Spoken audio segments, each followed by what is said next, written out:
Mis queridos niños, muy buenos días, espero que estén muy bien. Vamos a trabajar hoy día la materia de estudios sociales. Quiero que me recuerde qué fecha es hoy.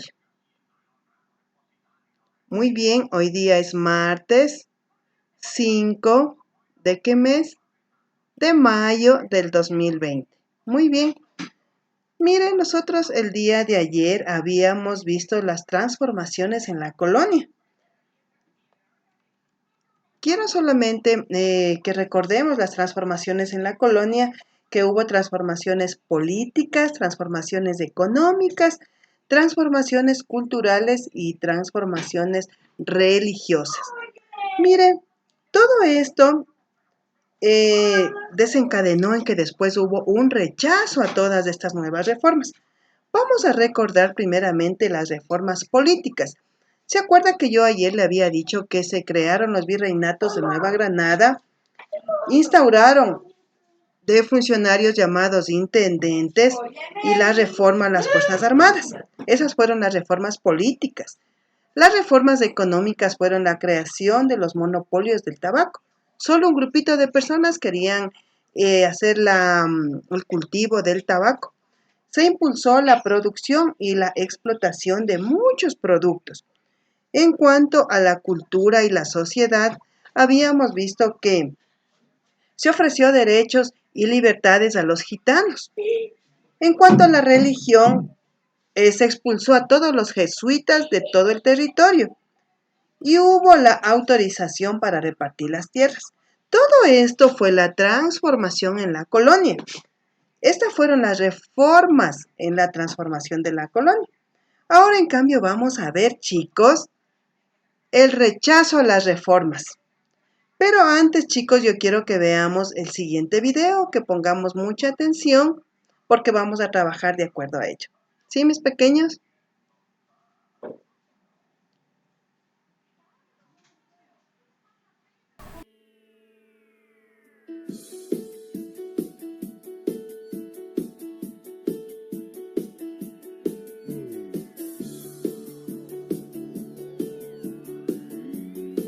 Las reformas borbónicas fueron unos cambios económico-administrativos inspirados en la Ilustración, impulsados por la Casa de los Borbón, quienes se instauraron en la corona española debido a la Guerra de Sucesión, la cual se dio por la muerte de Carlos II y la incertidumbre que tuvo su deceso debido a que no tuvo descendencia directa al trono. Estas reformas se dieron en el Reino de España con dos motivos principales: recuperar el poder del virrey en las colonias y mejorar la recaudación de impuestos que tenía el reino. Por otro lado, buscaban modernizar internamente a España y su relación con las colonias, retomando todos los derechos que se ven delegado en grupos y corporaciones. El encargado para realizar esta tarea fue el visitador José de Gálvez, quien en 1765 llegó a las colonias españolas con el fin de retomar el control político y administrativo de la Nueva España y aplicar de manera sistemática las reformas, quitándole poder al virrey e instaurando adeptos a la corona en puestos públicos. Ya con los antecedentes internos y externos de las reformas borbónicas desarrollados por Jair, podemos deducir que era grande la necesidad que tenía la corona española de ensanchar sus arcas, tanto como para mantener su hegemonía política y económica sobre América,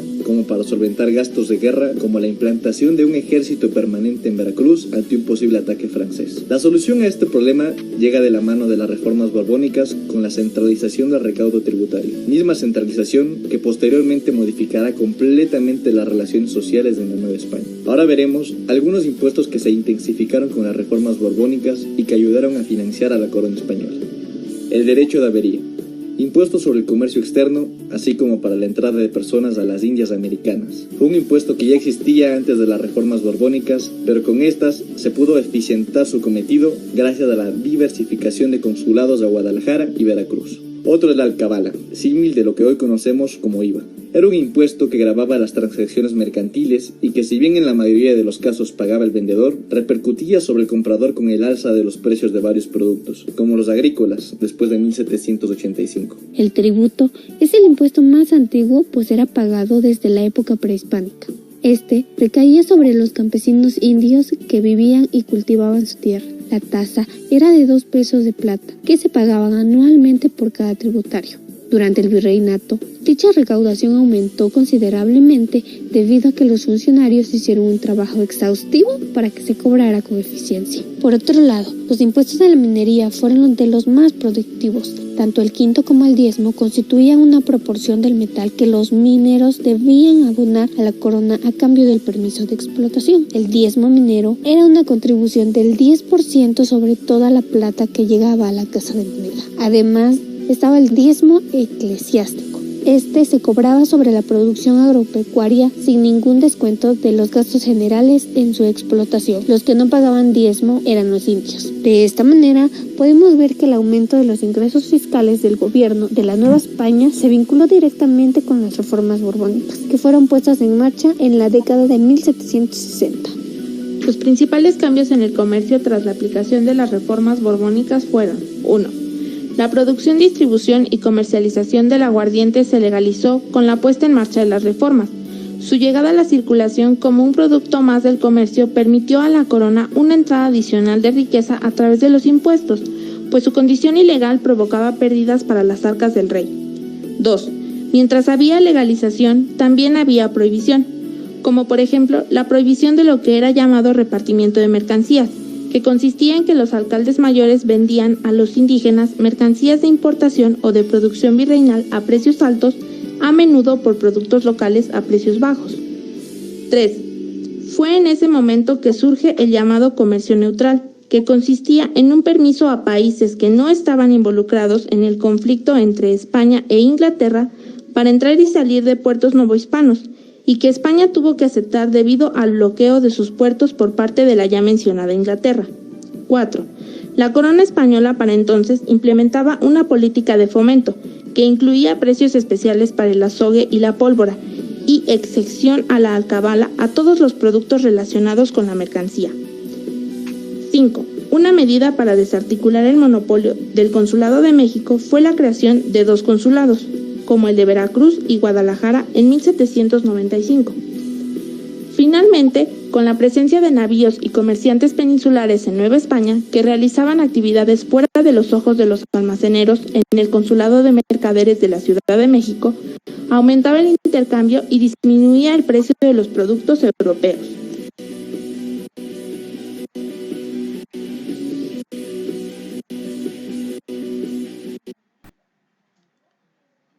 Miren chicos, nosotros aquí en este video observamos las transformaciones que hubo en la colonia y después el rechazo que hubo a estas reformas. Mire, como yo le había dicho, que se crearon monopolios para el tabaco, que se expulsó a los jesuitas, hubo la promoción de expediciones botánicas, se ofrecieron derechos y libertades. En cambio, en el tema de hoy, nosotros observamos el rechazo a las reformas borbónicas. Mire, ¿por qué se rechazó estas reformas? Las reformas propuestas fueron rechazadas por quienes vieron riesgo en su poder. Los españoles, al poner en riesgo el poder de ellos, ya se asustaron mucho. Al ver que la gente estaba rechazando estas nuevas leyes, los españoles ya tuvieron temor a que les desplacen de su puesto de trabajo, de que tengan los cargos más altos. Mire, se protestaron por la limitación a cargos y por el aumento de impuestos. Mire, en estas épocas ya se crearon los impuestos. La gente y los indígenas debían pagar un impuesto para poder vender sus mercancías. Estos impuestos eran para los indígenas y los esclavos eran muy altos, mientras para los blancos, para los españoles, el impuesto no era tan alto. Entonces todo esto se vino un rechazo. Mire, los indígenas también se opusieron porque les obligaron a producir más y hubo levantamientos. A los indígenas, usted recuerde que les trataban muy mal. Ellos eran los últimos, como ser animalitos, les tenían trabajando desde muy tempranito hasta altas horas de la noche y no les daban de comer. ¿Se acuerda que también en la crisis habíamos visto que ellos, los indígenas, ya querían una paga por el trabajo? Pero mire, ahora ya les pagaban un poquito, pero les obligaban a que trabajen más, a que produzcan más. Y ahí los indígenas hubo levantamientos. se levantaron en contra de los españoles que querían gobernar la Real Audiencia y lo gobernaban. Entonces ellos querían, los indígenas también querían derechos, pero los españoles nunca les hicieron caso. Entonces aquí ya hubo rechazo a las reformas y los indígenas, hubo levantamientos y hubo enfrentamientos.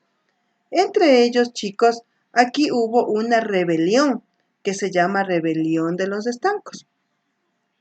Esta rebelión hubo porque el aguardiente, que se acuerda que primero exportábamos también mucho aguardiente, se estancó, ya no querían que el aguardiente salga, que el aguardiente se venda, ellos querían ya que solo dedicarse al tabaco, a vender tabaco. Ya mire, en 1754 se impuso el estanco de aguardientes y se incrementó el impuesto. Mire, para vender el aguardiente, para vender el trago, se incrementó un impuesto muy alto. Mira, yo siempre le hago este ejemplo. En 1754 ha sucedido lo mismo que sucedió ahora hace meses.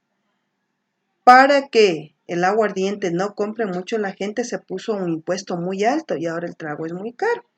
Igual, en la rebelión de los estancos, igual pusieron un impuesto muy alto al aguardiente con el fin de tener más ganancias. Los dueños, los terratenientes querían tener mucha más ganancia en el aguardiente y ahí hubo la pelea porque en cambio los otros querían vender mucho el tabaco. Mire, esto generó el levantamiento de los barrios de Quito denominado Rebelión de los Estancos. Mire, luego de que pusieron tantos impuestos, los barrios de Quito se enojaron mucho porque ellos eran los más trabajadores, los que vivían en los barrios, la gente indígena, la gente mestiza, se enojó mucho y salieron a protestar. Hubo un levantamiento que se llamó Rebelión de los Estancos. Ellos no estaban conformes en que ya les digan, usted no puede vender esto. Y si quiere vender esto, tiene que pagar un impuesto. Como ahora, mire, antes ya hubo los impuestos, ahora también tenemos ya otros impuestos y seguimos pagando impuestos, pero la gente ahora ya no protestamos. Antes, en el año de 1754, que se puso ya los impuestos para que puedan vender el aguardiente, que puedan vender los tabacos, las cosas de la agricultura. Se puso un impuesto, pero los barrios de Quito se unieron, salieron en protesta y a esta rebelión se llamó Rebelión de los Estancos. Mire, el pueblo controlaba la ciudad y los gobernantes se escondieron en los conventos. Mire, es como ahora, cuando hay manifestaciones, los gobernantes no salen. Igual cuando hubo la rebelión de los estancos, todos los gobernantes, los españoles que gobernaban la Real Audiencia, se fueron a esconder en los conventos donde estaban las monjitas o los sacerdotes. Allá se fueron a esconderse para que no les hicieran daño, porque la gente de Quito antes, los indígenas, era gente muy brava. Entonces ellos tenían miedo y se fueron a esconderse para estar más protegidos en algún lugar. Y como antes y ahora los conventos, las iglesias son lugares muy respetados, ellos se escondieron en los conventos para que nadie les haga nada, porque todo el pueblo, los barrios de Quito, salieron a esta rebelión a protestar por los impuestos. Entonces, como los gobernantes tenían mucho miedo, se escondieron en unos conventos. Miren, chicos, vamos a hacer una pequeña actividad en la casa, pero a esto sí quiero que ponga mucha atención lo que va a hacer. Vamos a observar el video, que nosotros ya estamos observándolo ahorita, y vamos a copiar solo la diapositiva número 2. Solo vamos a copiar la diapositiva número 2. La 1 no le va a copiar. Le va a copiar solo la 2 porque la 1 fue una explicación de la clase anterior. Solo va a copiar la diapositiva número 2 y va a trabajar el texto de estudios sociales, la página 197. De acuerdo, mis pequeños, va a trabajar el texto, la página 197 y va a copiar la diapositiva número 2. ¿De acuerdo, chicos preciosos? Me ha dado mucho gusto trabajar el día de hoy con ustedes. Nos vemos en la siguiente clase el día de mañana. Y pues que Dios les bendiga. Ya saben, no salga de casa, cuídese mucho usted y su familia. Gracias chicos por la atención prestada.